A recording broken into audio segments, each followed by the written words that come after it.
Welcome to the Salmon Runs YouTube. Enjoy the video. You already have a Google account and a tidy sheet. Now create the app. Connect your spreadsheet as the data source, choosing the specific sheet or table with clear column headers.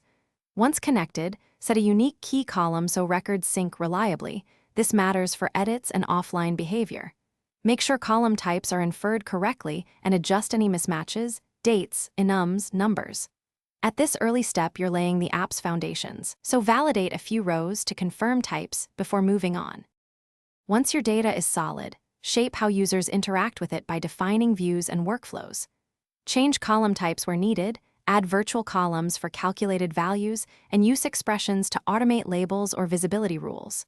Create the form view for data entry, a table or deck for browsing, and set which view opens first. Then configure actions, like quick edits or gore detail, and attach them to rows or views. Make sure workflows and bots trigger on the right events. This controls notifications, reports, and automated updates. Finish by securing and deploying the app. Configure user authentication and data permissions so only authorized users see or edit specific rows. Use slices for role-based views. Test on phones and desktop, push a test version, then promote a stable version to deploy. If things go wrong, check the audit history and sync logs to find errors. Often issues are column type mismatches or permission denials. If a sync fails, revert to a prior version. Fix the schema, then redeploy. Keep iterative updates small and tested. Thanks for watching.